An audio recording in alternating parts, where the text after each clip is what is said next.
ትርጉም የለው አላሁ አለም ተብሏል የሚታለፈው። ስለዚህ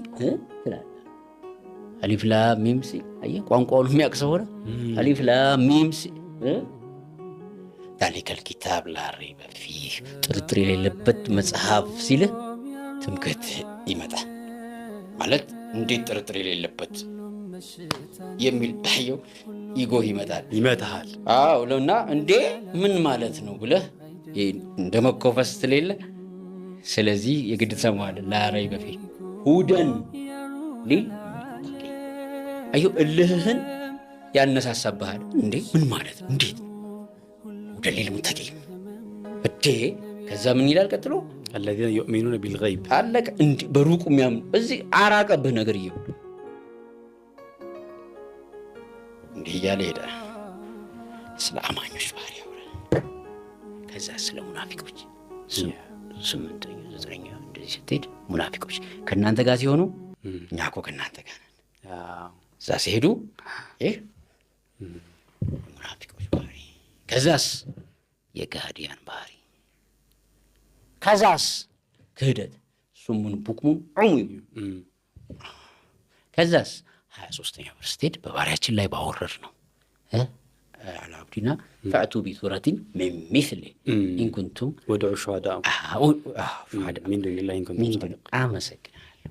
አየህ በባሪያችን ላይ ባወረድ ነው መጽሐፍ ከተጠራጠረ እንደዚህ እያደረገ ለሶስት ከፈል አይደል? አማኝ፣ ሙናፊቅ፣ ከሃዲ ብሎ ዲፋይን አደረገና ይሄንን ፕራክቲካሊ ሳይንስ ማያደርግ ከሆነ ሱሙን ቡክሙን ዑሙዩን አለ አይደለም? ጉድ። ከዚያስ ግን ሌላ አርጊውመንት ሲያመጣ ምን አሳየህ?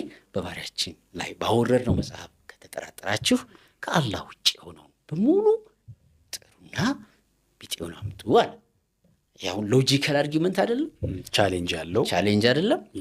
ይህን የምታደርጉ ከሆነ ዳስ ኦኬ ወሩሩት። ካላረጋችሁስ አየው ድንጋይና ሰው መቀጣጣይ ይሆን ብሎ ማስጠንቀቂያውን አስቀመጠ። አሁን ይሄ ዴፊኔሽን ይባላል። ዲፋይን አድርጎ ጀመረ። ከዚያስ የላሟ ጉዳይ ትመጣለች። ለፍርድ ተባለ። ሙሳ እስኪ ጠይቅልን ጌታህን። እንደው ተገደላ ፍርድ ህይወት ተሞተ ሰው አለ። ማን ነው ገደለው? እስኪ ጌታህን ጠይቅልን። ስለዚህ ጠየቁ። ሲጠይቁ አንዲት ላም ገዝተው በስጋው ይምቱት እንዴ አሉ። ይኸውልህ ሰነፍ ሰው በመሟገት ያምናል፣ በመጨቃጨቅ ያምናል። ያችን ላም ገዝታችሁ በስጋው ምቱት ያወራችኋል። አማኝ ከሆንክ አየው እነዚህ ምን አለ ሚኑና ቢልገይብ አይደል ያለው? ያምናሉ። ገይብ ማድረግ ነው። ጀግና ሰሚዑና የመላእክቶቹና የኢብሊስ ዲፍረንስ ኦኬ። የሁለቱ ዲፍረንስ የኢጎ ጉዳይ አለ። መላእክቶቹ ለምሳሌ አይ እሱን እያመለኩ ይኖራሉ። ቀን ሁለቱም ጋር ጉዳዩ ኦኬ። ጌታችን ሆይ እኛ የምናመልክ ስንሆን የምንገዛ ሲሆን እንዴት ደም የሚፋሰስ ትፈጥራለህ አሉ። አሁን ሁለቱም ጋር ይጓል። እሺ መላእክቶቹም ጋር ይሄ ፋክት ነው፣ ኢብሊስም ጋር። ከዚያስ ልክ ነው። አሁን ይሄኛውም እንትን ትንሽ የሚፈጥረው ነገር አለ፣ ግን ፋክት ነው። ከዛስ